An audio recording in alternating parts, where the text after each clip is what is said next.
Hello, and welcome to the Responsive Family Sleep Podcast. I'm your host, Kim Hawley, holistic sleep coach, lactation consultant, peaceful parenting educator, and mom.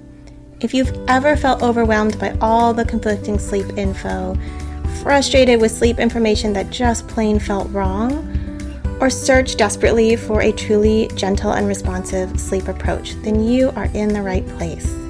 In each episode, we'll be answering your most pressing baby and toddler sleep questions, busting those sleep myths, and helping you understand truly developmental, biologically normal baby and toddler sleep, plus encouraging you to trust your intuition along the way.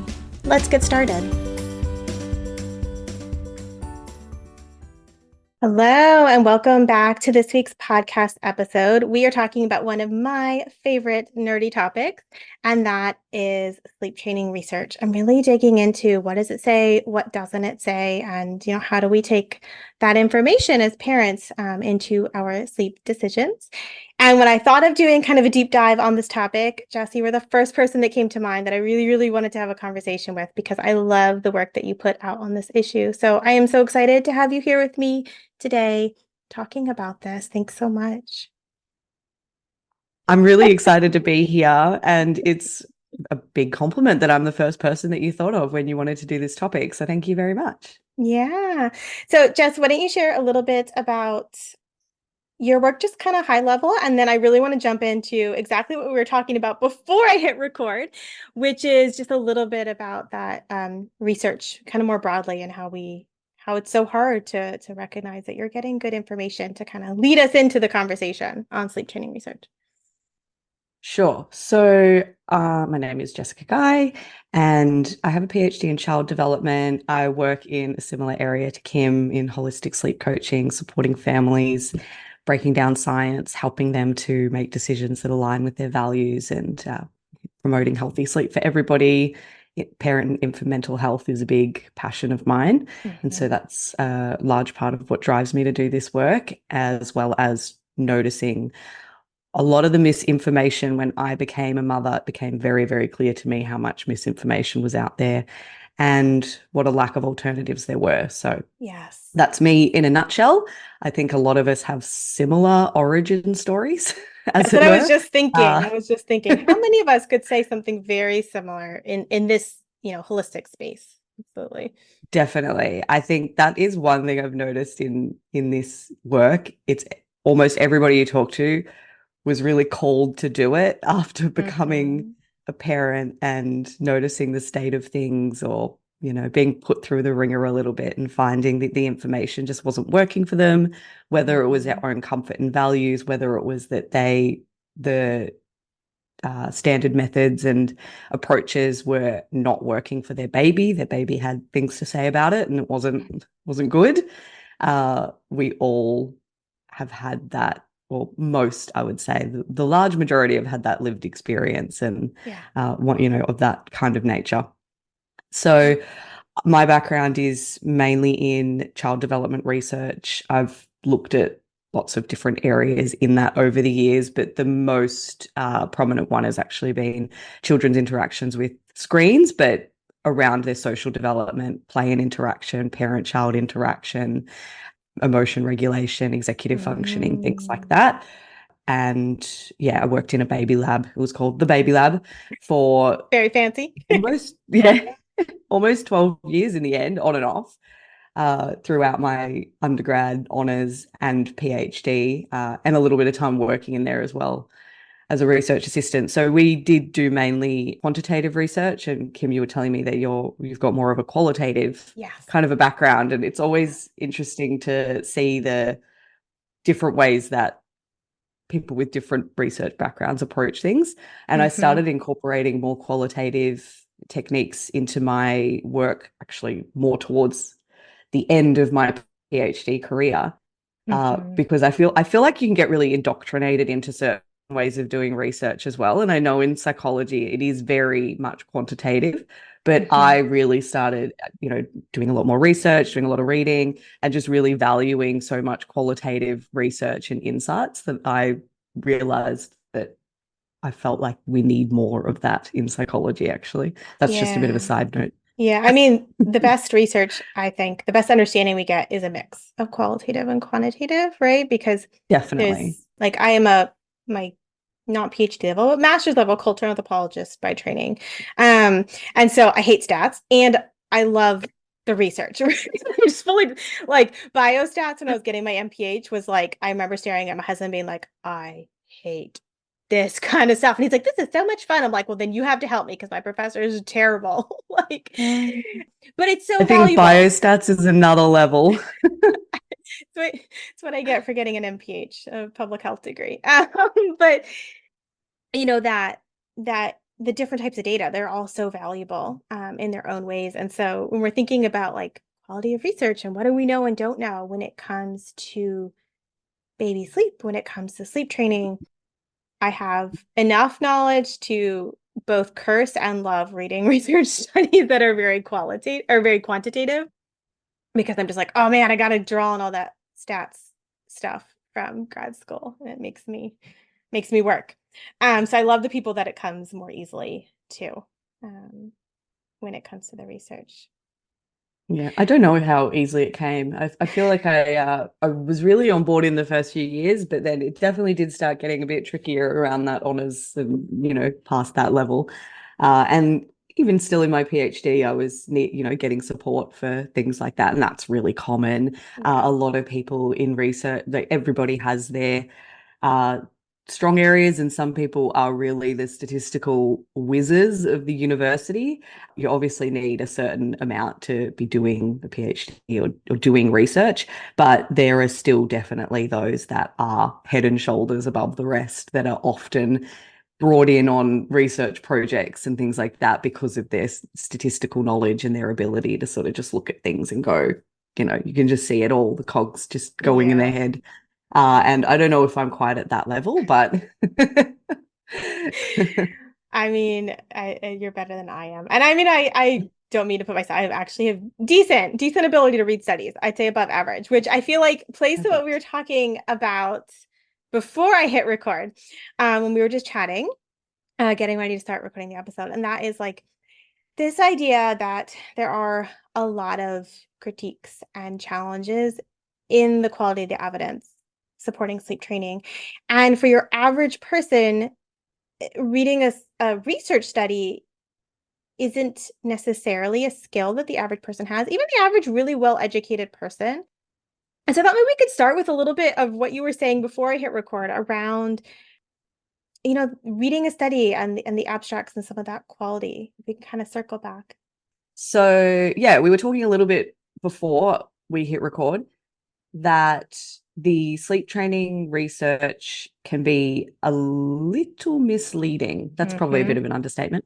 Uh, Vastly and one misleading. of the and Dramatically I did misleading. also acknowledge that there are lots of different reasons for that. And it's certainly not just a case of nefarious intentions. There are lots of sort of systemic and cultural and Mm-hmm. both relating to wider culture and our expectations of parents and babies, parent-centered care, as well as kind of institutional factors like publication biases and these, I guess, as well, narratives that get built and then passed down in areas of research. If you go back and look at the beginning of sleep training research, it really sat separate to sleep science, biology. It was really firmly in that behavioral part of psychology, which was, becoming really big in the kind of early to mid 1900s. Mm-hmm. And sleep training research was really came out of the sort of mid 1900s. There'd already been a lot of narrative around, starting to put babies in separate rooms Mm-hmm. and getting them to sleep through the night. That sort of came a little bit earlier, but then it was really propped up by this behaviorism,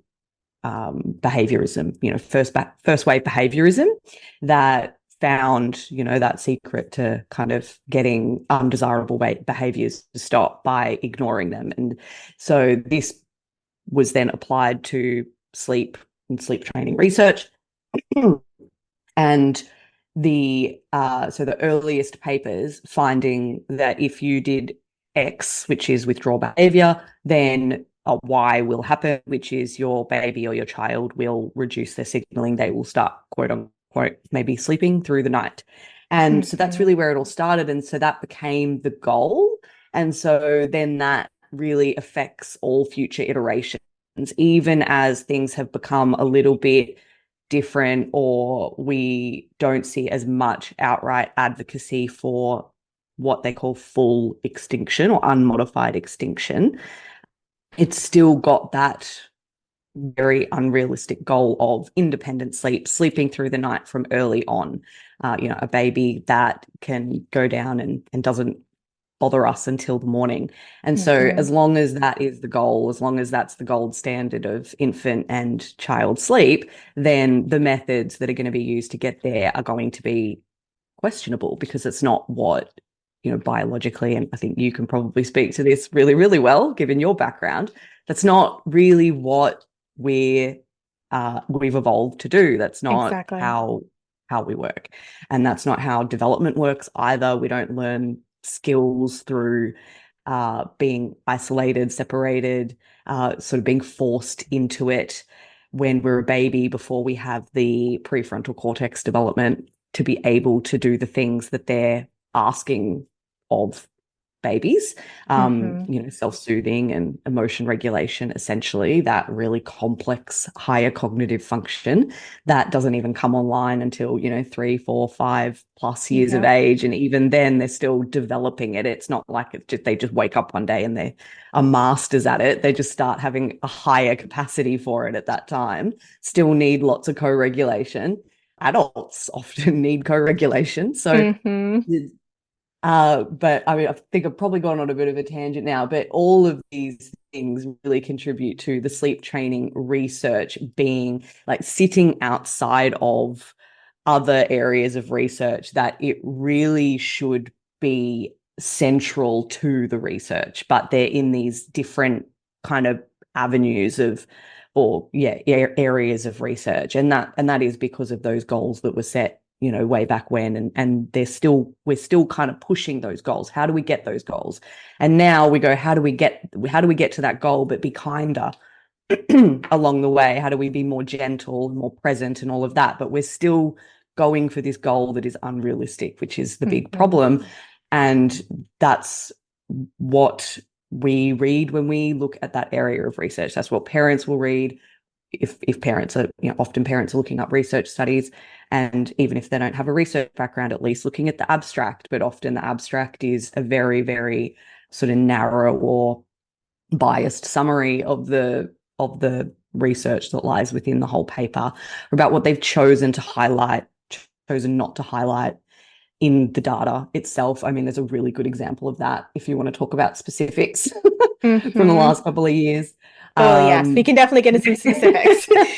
Even reading the conclusion and the discussion, if you don't really read it carefully, I mean, I feel like there's like a narrative and agenda in that piece of a study as well, sometimes. Yeah. Oh, yeah. You know exactly the one I'm talking about, I'm guessing.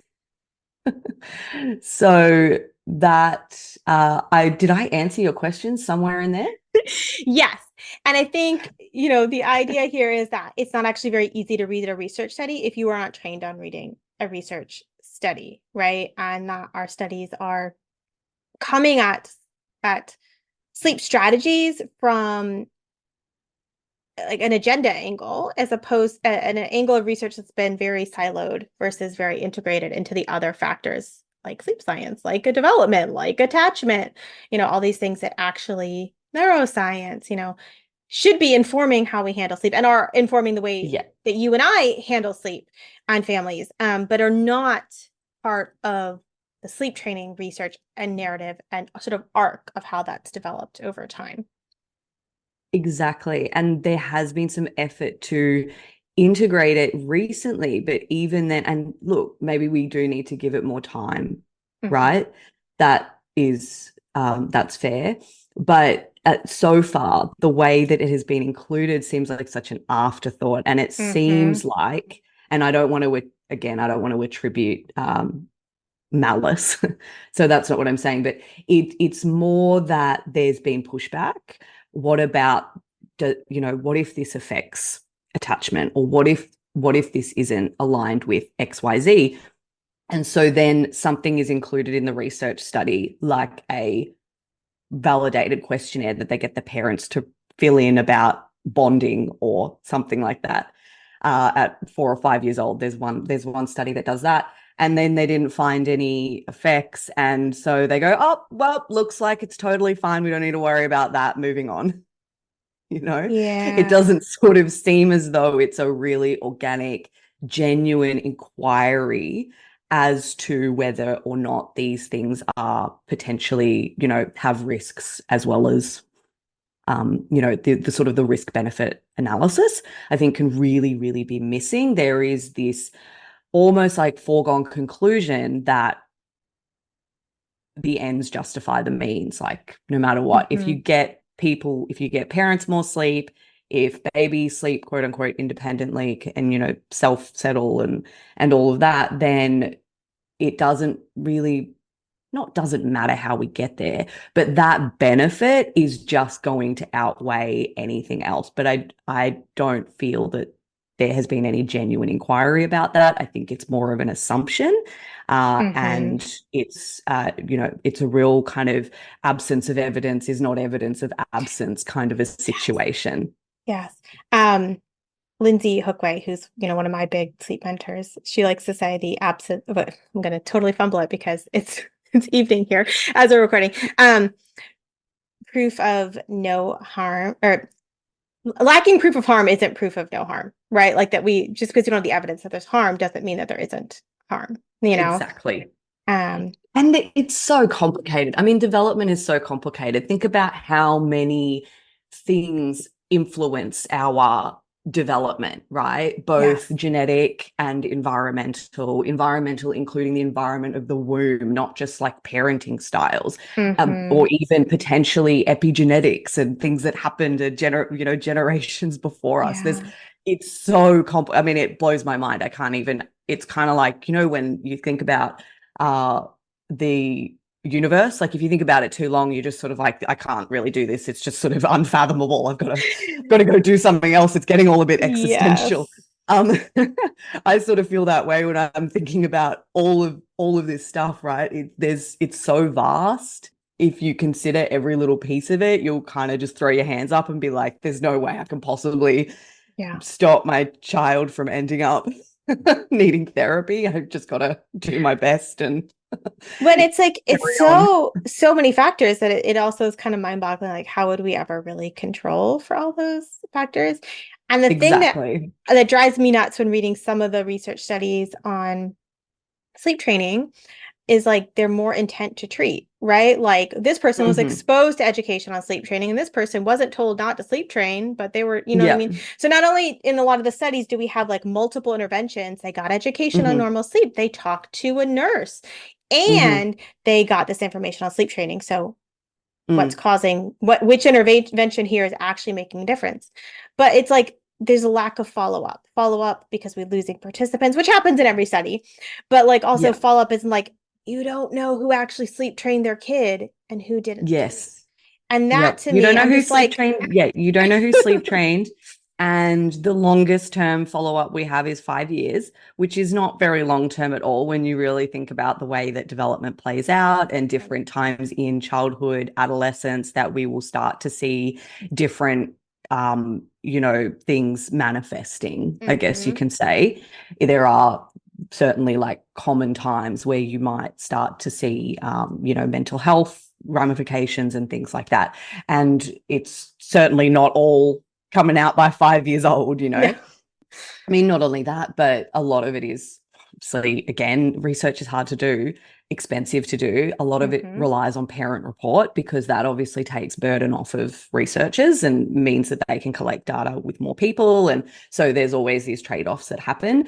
But parent reports are going to be inherently biased, especially when you're asking about something like, attachment. Because it's a pretty difficult thing to be objective about as a parent when you're being asked about like the relationship that your child has to you and how they essentially how they're attached to you. So that's a definite drawback of the research currently, is that any research that has examined, to my knowledge, and I don't claim to have read every single paper ever done, but is that when attachment or a sort of something in that realm has been assessed, it's been with a parent report, and it's either been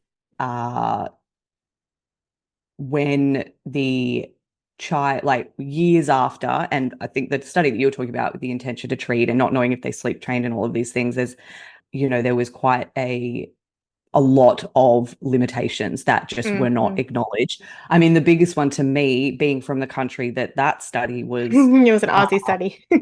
It was an Australian study. The biggest one for me is that I know, as a mother in this country, how much sleep training information is thrown at you from every single direction. And so to think that you could split people into two groups, just let them go out and live their lives for 5 years and then get them back, and not end up with two groups that are functionally similar because they're existing in exactly the same environment, not exactly the same, but they're in the same area for that whole time with a very similar kind of standard of care. They will have seen GPs in that time. It's not like they were kind of existing in a vacuum where some were exposed to sleep training information and some were not. It's just that in the beginning, they were split into groups and they received different types of information, or presumably more sleep training based and non-sleep training, or the non-education group or the control group, just they could ask questions about sleep, but they weren't given sleep training based advice. And then it was just go away and they'd do whatever they do, and then they followed up a few times and they didn't really find much differences between the groups on a number of different measures, including sleep. So in the end as well, it showed that if there was any difference in the groups, if the sleep training group did sleep train more than the non-sleep training group, enough to be able to say that there's an effect, then we know that there isn't one, that the sleep training kids didn't sleep more, particularly by the time they were toddlers and then beyond. So very, very short-term effects, if any. And we know as well from studies using actigraphy, which measures sleep in a more objective way, that it doesn't change their sleeping and waking patterns meaningfully either, just the signaling that they're, the calling out to the parents. I think that's such an important point, right? That is in the research, but isn't often in the narratives around sleep training, right? Is that baby or young toddler sleep isn't meaningfully changing, but their signaling is. And when you start to kind of unpack that, what does that even mean, right? We're changing communication patterns. And I feel like that is such an important point for a parent, considering what are we actually changing here, right? When you think about your motivations for perhaps considering sleep training, and then okay, is it effective? Well, what is it effective at, right? For some parents, maybe that's not a huge deal, but for other parents, what is it effective at? What is it actually changing? I think is really important. This is where the self-soothing stuff comes in, because this element of sleep training is presented as your baby stops calling out. Because I've seen some sleep trainers acknowledge that sleep training doesn't stop your baby from waking, but they acknowledge that part of it. I mean, there's enough research, and I feel like that's a difficult one to sort of keep kind of push away at. So some have kind of changed, moved the goalposts a little bit. Say, it doesn't necessarily change sleep. That's right. Research has shown that. You're teaching them the very important skill of self-soothing, of regulating themselves and going back to sleep. As is the foundation of healthy sleep. So when it's presented in that way, then you've kind of got these two opposing sides, which is unfortunate, but these two opposing sides where, one is saying we can't teach babies that doesn't make sense because they don't have the brain parts. And the Mm-hmm. other side saying, well, here's the evidence, here's what they're doing, and then crying anymore, and they're going back to sleep, and they're happy in the morning. So this is my, circumstantial, anecdotal, here's the baby, proving the point kind of a thing. And I think it can become really, really difficult for parents. And I'm also very mindful that even the work that I do, sometimes I contribute to that confusion because I am saying one thing and other people are saying something else, and they're just trying to work out what is right.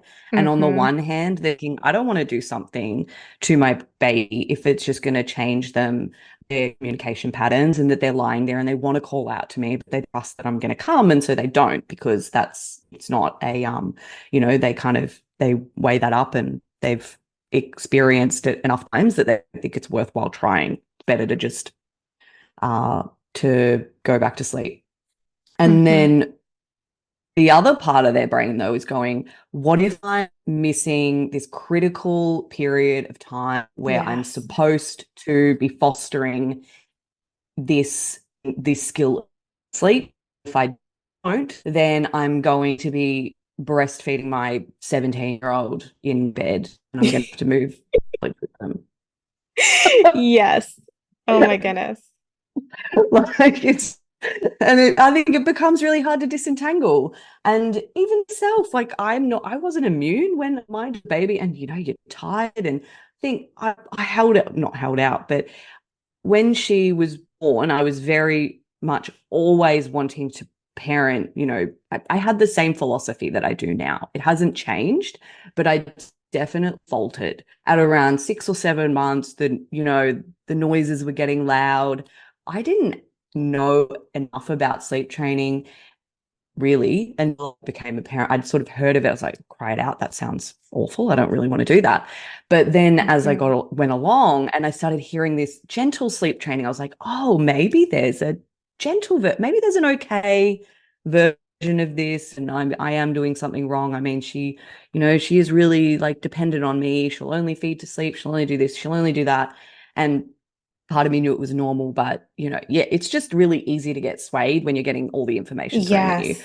And Yes. so I wasn't immune to that, even having the background that I have. And that's not to sort of be like, oh, I'm, yeah. I also like to share that because I'm not sharing information from a high horse. I really have been in the trenches, in the fog, feeling pretty torn, knowing that something didn't seem right, but feeling like I read it enough times, heard it enough times that maybe it was Mm-hmm. true and maybe I was wrong. And I think that, yeah, parents go through that every single day Yeah. of just really not being sure because it's an overwhelming amount of information in a really, really hard time when you're operating at like 40% brain capacity anyway. That's not a scientific claim. That was just a don't Good quote me on that. estimate. That's a good estimate. 60% of all statistics are made up. Yes.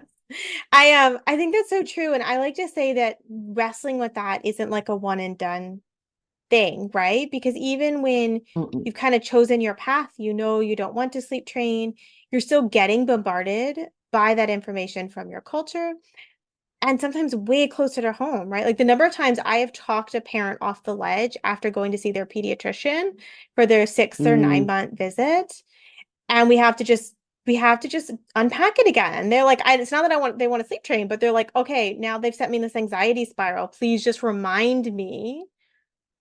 like remind me the counter points, right, to what they threw Yeah. at me today. And then obviously if that's And I coming from your partner or your mother or your mother-in-law or your best friend or something like that, that's really, really like inner circle, then that's a whole different like situation where you're getting that pressure from someone really close to you. Yes, absolutely. And also I think that a lot of people, you'll get on you're on board with it and you do really believe it. But then as they get older, you think, oh, but by now, right? Maybe I have been doing this wrong because now they're one and they're still not doing X. And oh, now they're Yep. two and they're still, needing support. And so there can be and also, we can get a little bit kind of myopic about things and not focus as much on the huge kind of changes and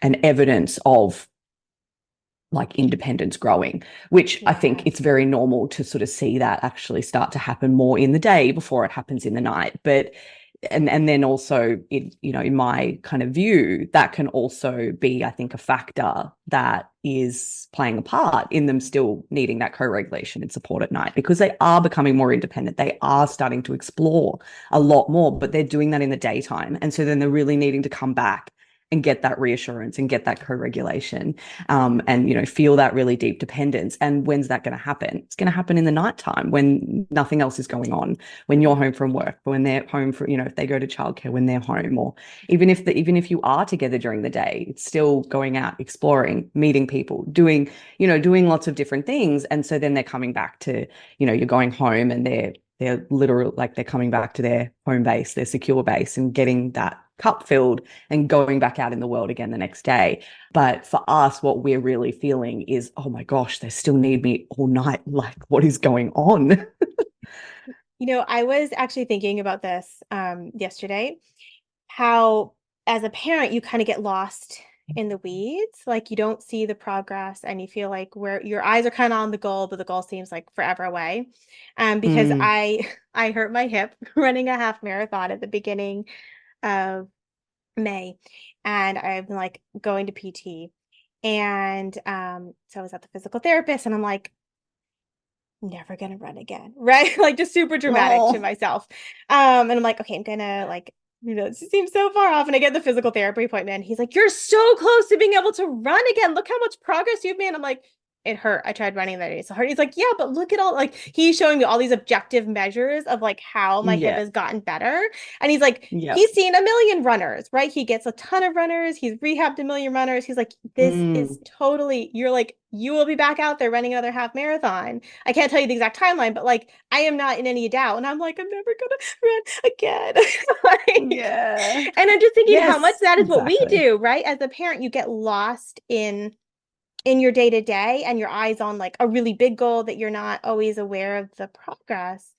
And then I'm like, was thinking about how we are like, we see so many parents in so many ways this unfolds, that we see the big picture and the little details and able to see them better than the parent that's right in the middle. Even when it's your own kids, even when you know the knowledge, if you're in the middle of the chaos, it's sometimes hard to see. Definitely. And we're all just trying to do our best. And it's hard not to go down that kind of little rabbit hole of, oh, what if I could be doing it differently, or doing a better job, and I'm missing the chance and all that. It's hard. It's a lot of pressure, a lot of responsibility being responsible for little humans. But there's never been more information, but it's like a double-edged sword, I think. Yeah. And I mean, I think especially when the narrative on the sleep training research is it's safe, it's effective, and it's going to solve all your sleep problems. And then we unpack that and go, well, there's so much we don't know about safety and risk-benefit analysis. And then, is it effective? What are we measuring it effective on? And then, so much of the research showing that it is short-lived, if even like suppressing that signaling isn't always a long-term fix, right? We get into the research that's showing that people tend to sleep train multiple times, and that, a return to responsiveness brings back signaling, and that it's a Band-Aid effect for many families at best. And for some families, it doesn't change the signaling at all, even after weeks and weeks of crying. And I feel like we all have to kind of grapple with that, no matter what choices we're making as parents, because it is part of that informed decision-making process, and it is there, in the research. But not often in that sort of cultural narrative that we have around sleep training, which is like, it's a guarantee, it's safe, it's effective, and it's wonderful, and it will change your life. And just be strong enough to do it. But that's not really what the research shows. Yeah. And I love that you talked about that and informed consent, because that is one of the biggest issues that I have with a lot of this is not even just the existence of it as potentially an option in some situations. I don't pretend to know everybody's life and what the absolute best thing for them and their family is. It would be arrogant to think I do. But I do feel that the majority of people going into sleep training are not doing it with all of the information, with everything laid out in front of them so they can make truly best decision for them and their family. And when the words that you use, safe and effective, gets thrown around so much. And the research, let's talk a little bit about what it means by safe. So, or actually, let's start with effective, because I guess that's the overarching thing is it's like this will, change sleep and improve sleep. So by effective, the research really broadly shows that sleep training in a short, for the short term, can reduce signaling in arguably, like a meaningful or significant way, probably a clinically significant way. It can reduce signaling, not for all babies, but for some. So there is a difference that you can see there. It's not usually as quick as a lot of people think. So a lot of marketing will sort of be looking at, days or maybe a week or so. A bit of not all research looks at how long it takes, but the research that has, it's usually looking at least weeks. It's a long time if you think about, well, that is weeks, like day after day, where potentially multiple times a day, you need to, change the way that you respond to your baby, stop yourself from responding, or do it in a really, really arbitrary way, such as setting a timer and not coming back in the room, or only being allowed to stand next to the cot and, pat them or shush them, or, maybe pick them up at certain intervals, depending on the kind of method that you're following. So it's a really long time. That's potentially, tens of, or maybe even in the 100 times that you need to stop yourself from maybe doing what it is that you would do if you weren't trying to follow this arbitrary rule that you're trying to follow to get your baby to sleep in a certain way. And so that's the first thing. It often takes longer. A pretty recent study showed that it was about 2 weeks on average for the cry it out and unmodified cry it out to have any improvement, for the parent to report any improvement. 2 weeks, even with full extinction. That is so much crying. And that same study reported that parental presence methods, which are often, they're the ones that you will see marketed as gentle. So you can be in the room and you may not even be in, the goal is that you do all of it when you're in the room, that you don't do any periods of separation. But this study showed it wasn't effective really at all. There was no significant difference between the parental presence sleep training methods and the non-sleep training method groups in the sleep that was reported. And it did use a non-validated but objective method of looking at sleep, the NANET monitor. So it's not validated the way that actigraphy is, but it's, it is objective in the sense that they didn't just rely on parent reports. They were using this monitor, this camera, to look at how the baby was sleeping.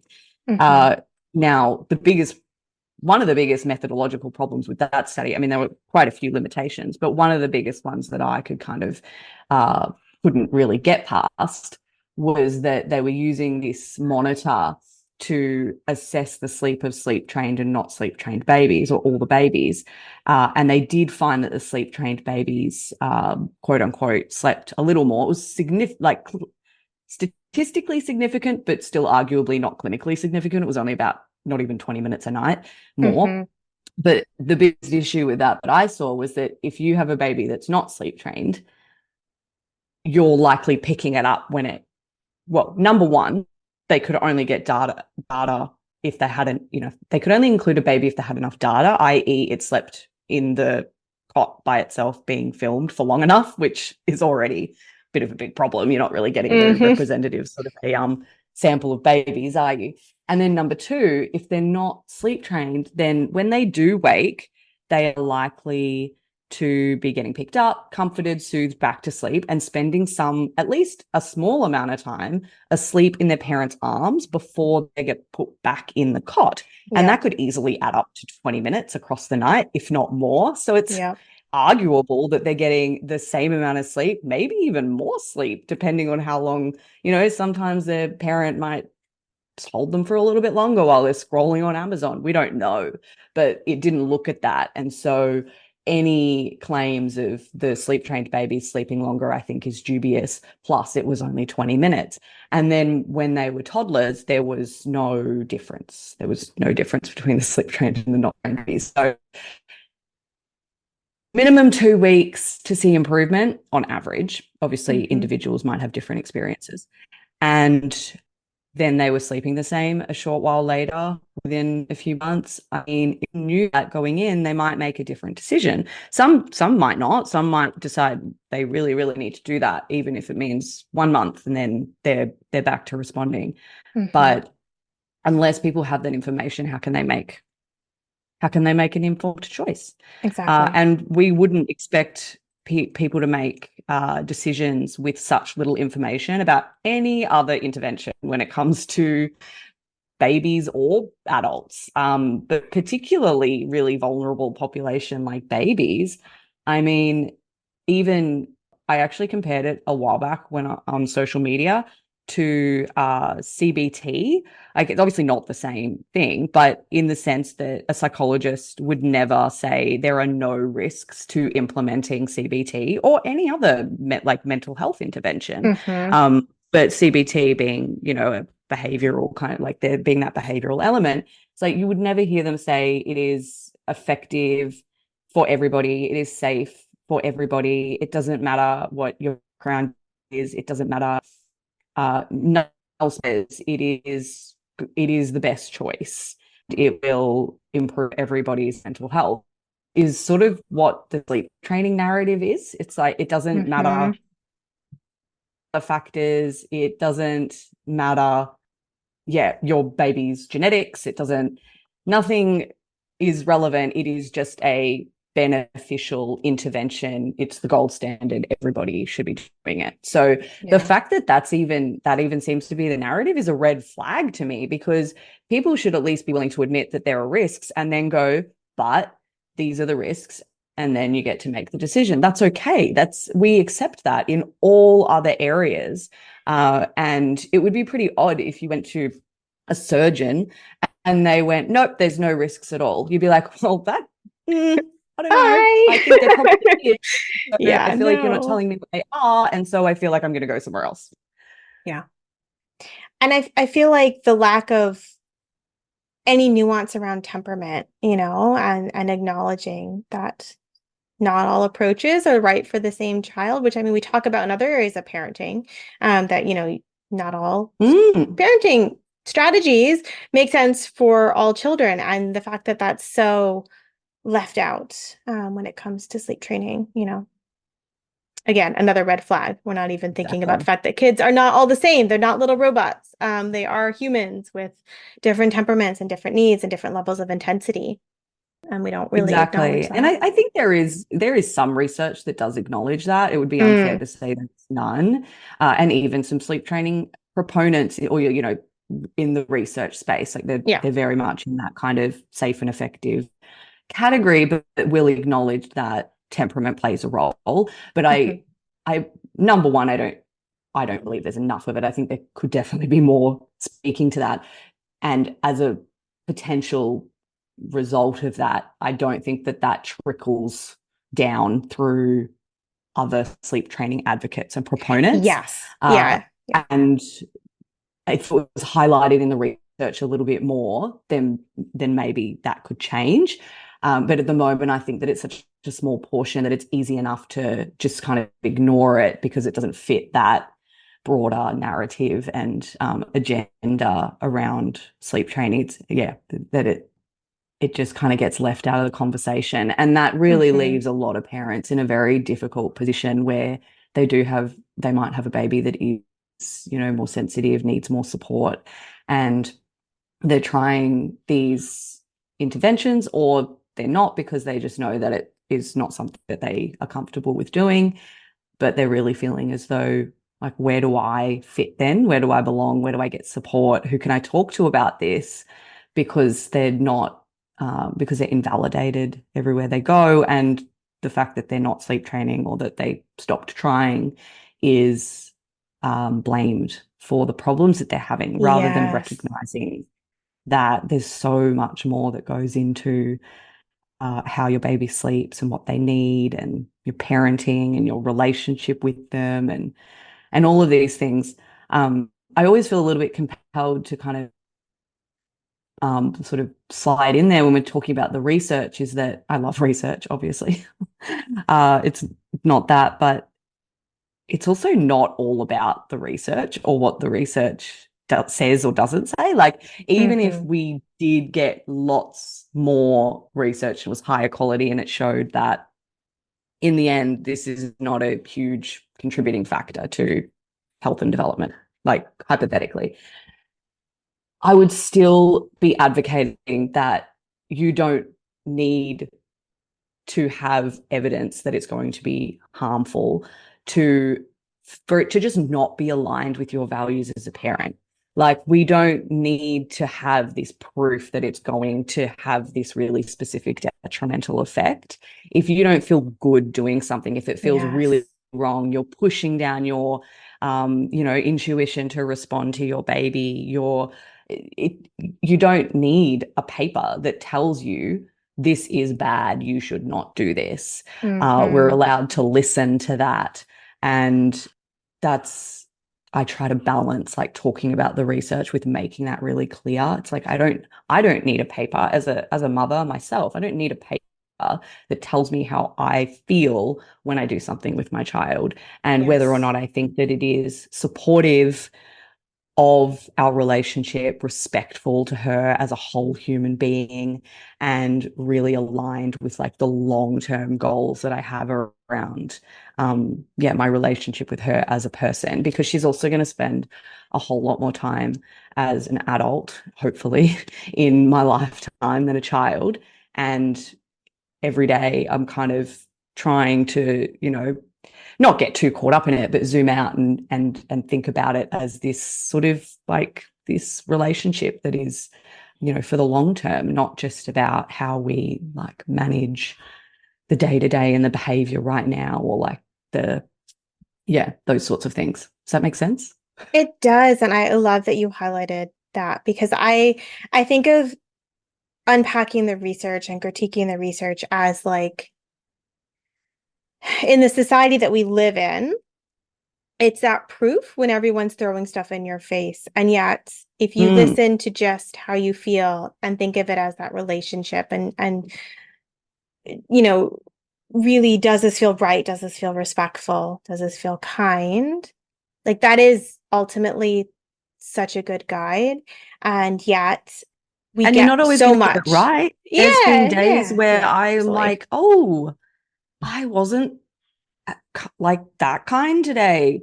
Obviously, I've got things going on, or maybe not for the whole day, but, even in moments, like, I didn't like what I just said or how I said that.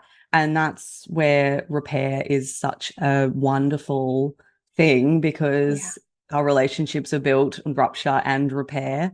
There are going to be ruptures. If you're in a relationship and you feel that there are no ruptures, then that in itself could be maybe a little sign that actually we're not being attuned to the ruptures. And that also then means that there's that risk that we're not repairing, because all relationships have them. Your, relationships with your children, with your friends, with your partners, and they don't have to be these big explosive things. They're just a misattunement. Like, you're on different pages, or you just use, like, a tone of voice that isn't maybe aligned with your values with your child. And if you are, recognizing those, and if it doesn't have to, again, even be this big thing for repair either, it can just be acknowledging it. Like, sometimes if I just say something frustratedly because, the dog's barking at me and 4-year-old's going nuts and it's 5 p.m. or whatever, and I might kind of, like, use a tone that I don't like, I'll just go, oh, I didn't like how I said that. I'm going to try that again, and, try to just repair in the moment. And I think those little things also offer us a really great opportunity to highlight our own humanity. We're not perfect people. We're not ever going to be perfect parents. And it's not about that. I think Yes. sometimes we can get accused of being unrealistic in that way or being too idealistic in it. And it's really not about that at all. It's not about perfection. But for me, it's really just thinking about like putting myself in my daughter's shoes. How would I like it if I was being treated the way that I'm treating her, or thinking Hmm. about doing something, right? So like when she was a baby, thinking about the sleep training, it's like putting myself in her position. How would I feel about that? Like, what would it tell me about the relationship I have with that person if they treated me like that? All these things. And then it kind of becomes a little bit clearer as to maybe the things that are sitting inside of your value system as a parent and the things that are maybe not inside your value system as a parent, but you're more feeling like you have to do because of some other external reason that may or may not even be true. Yeah, absolutely. Absolutely. And I think that's where attuning to ourselves, and like, I feel like so many parents have to build up that trust in like Mm, themselves, right? And their own instincts and intuition. And some people it comes really naturally, and others it really doesn't. I don't know. I like to talk about like listening to our own intuition, and then yes, seeking out the information to inform that, because so much of us, we don't grow up knowing kids. Most people don't very well, knowing mm. babies, knowing any of these, caring practices are not modeled well in our society.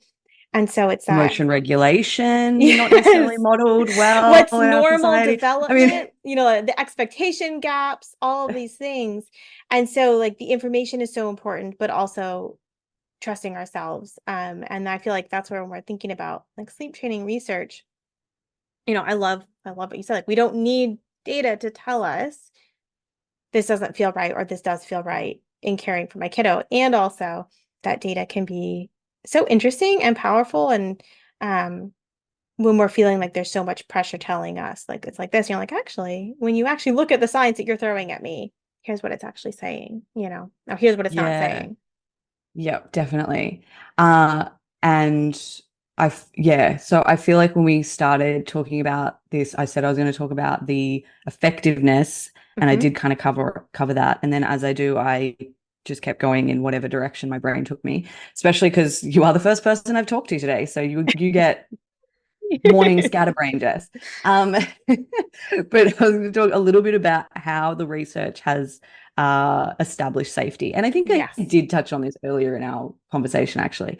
But primarily, it's by really just asking parents how their child is going at certain points. So, in the study I was just talking about, with the not very meaningful difference of 20 minutes more night sleep for unmodified and modified cry it out, they also did look at quote unquote, safety, and concluded it was safe. So I want to talk about how they concluded that it was safe, because Yes. I think, again, parents need to know this, and whether or not they feel like that is a high enough kind of benchmark for them. So they asked parents when their babies were, I mean, it was kind of a trying to just remember the methodology because I don't want to get this wrong. But from what I remember, they asked the parents they used this questionnaire like as one of the last things that they did. They looked at the safety, so they had the data from the monitors, and they looked at all of that, and they also had these reports that they got the parents to do, and that was so the babies were a little bit older by that point, like probably all toddlers by then, and the way that they established safety was with a bonding questionnaire. So this actually meant that they asked the parent about their relationship with their child. So it wasn't attachment, although study, Khan and Gradazar, I can't remember who the other author is, Khan, Gradazar, and someone else, 2022.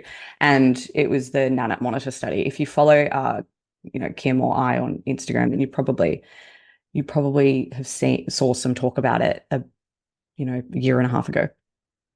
But they use this bonding questionnaire. They got the parents to fill in, and it just asks a range of questions that really can be distilled down to how the parent feels about their baby. And that doesn't tell us anything about attachment. I Mm-hmm.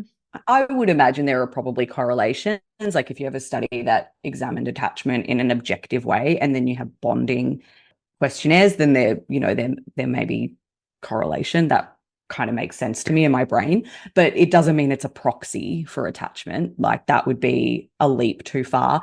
And it's, in my view, certainly not enough to say this is safe, because when the child was 2, the parent reported that they feel bonded to their child in a healthy way, or in no, different kind of way than people who didn't sleep train.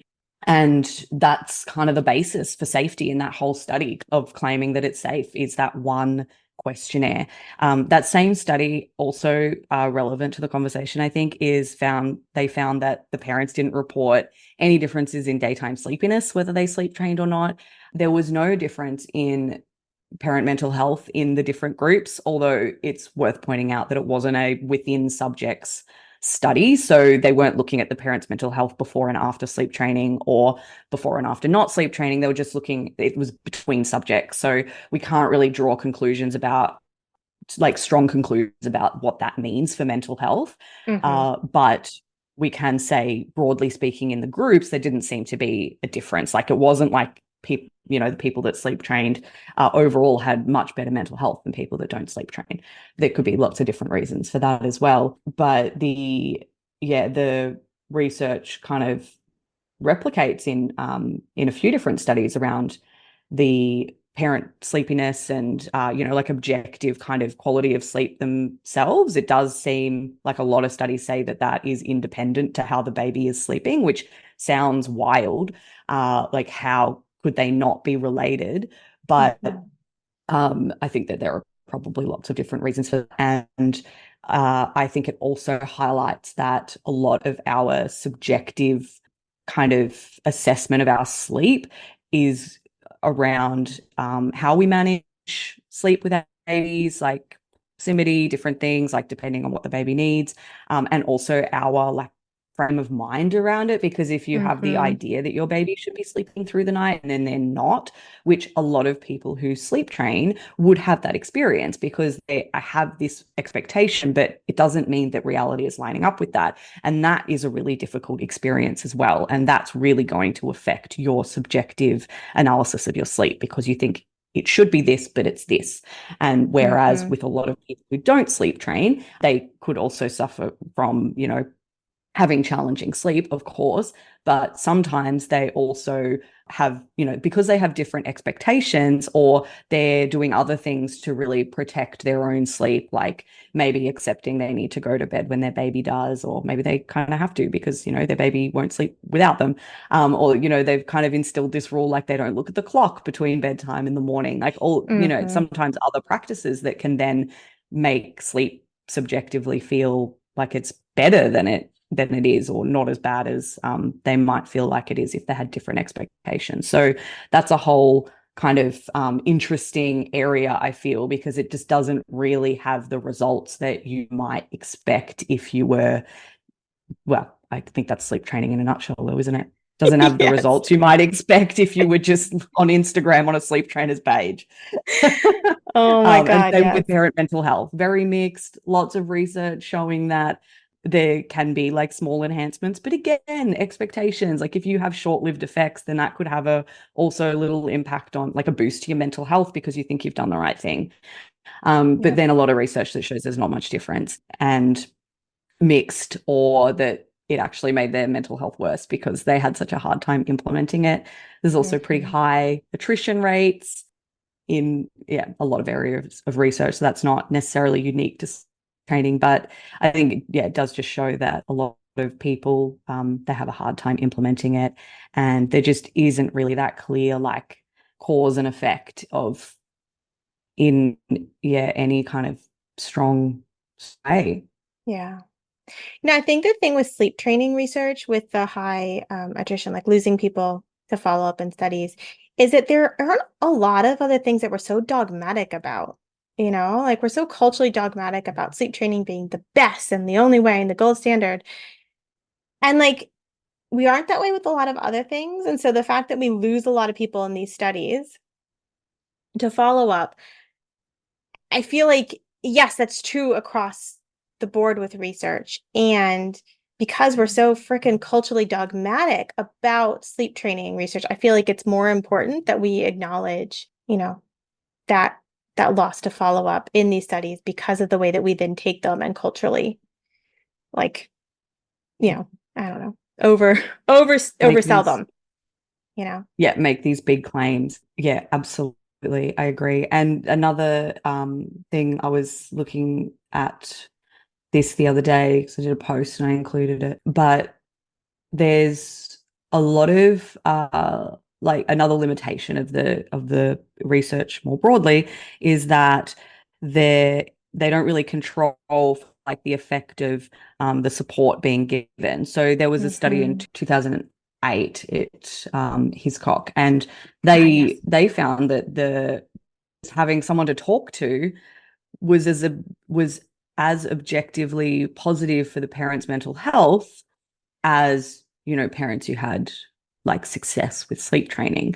So a lot of the studies don't necessarily disentangle these things. Like if there was an enhancement in parent mental health, like what aspect of the intervention caused that promotion of mental health? Like, did the parent feel validated and acknowledged and supported? And if they did, like how much of it was that the sleep changed, their baby sleep changed, how much of it was that they felt like they had, support and somebody guiding them and all of that. And so if that support had been simply like just, validating, acknowledging without the sleep training, it could be kind of interesting to see if there was, more research that just kind of like, controlled for that. And Yeah. because I mean, that definitely makes logical sense to me. Sometimes just talking to somebody, getting it all out and feeling like you've been seen and heard makes all the difference. And even in a sleep training study, even if they have a hard time implementing the intervention, if they feel like they broadly had a positive experience with the researchers or whoever's delivering the education, then that could definitely have a lot to do with it. And how can we take that information and go, oh, okay, well, so we just need to support parents. Shock. Shock, horror. Parents need support and validation and acknowledgement. Oh my goodness. Yes, yes. I mean, I feel like that's such a good point, right? To kind of wrap up this conversation on, even though I feel like we could keep talking about this forever. Yeah, Is that you have to wrap it up and stop me because it's that support point, right? Like so much of the struggles with sleep. Yes, there's that objective, my sleep is being disrupted, but so much comes back to that lack of support and that expectation gap, that we've been talking about. And 100%. where would we be if that was like normal? The support was normal, the expectations were developmentally based, and we were kind of having a whole different narrative around all these things, and around the research being done, right? The research being done would be so much more interesting and helpful if it was coming at It would sleep from be, a different angle. if we're ever gonna have, definitely. Sorry. I Yeah, I don't know if we're ever gonna have research that gives us all the answers that we want. It would be really difficult. And as you mentioned earlier, a lot of research is intention to treat because it kind of needs to be. You can't be getting big groups of people and saying, come into this lab and you're going to shut the door and not go back to your baby for 12 hours and you're going to do this and you're going to do that. I don't think that would get not past an ethical. ethics board for starters. Yeah. Yeah. Which in itself, a bit of a red flag. Yes. And then controlling for all of the other factors like, genetic propensity for, certain developmental kind of differences and things like that, mental health and other aspects of their environment, just, parenting styles, like everything.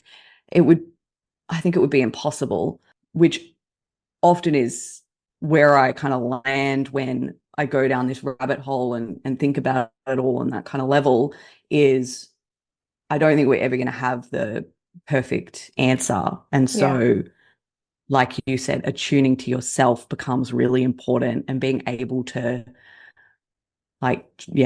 tune back into that and be clear on your own values. And it doesn't mean you're not going to falter sometimes, but that you can kind of like come back to that and be your own compass. Because if we're always looking for the answers outside of us, then it can become really easy to get led astray. Mm-hmm.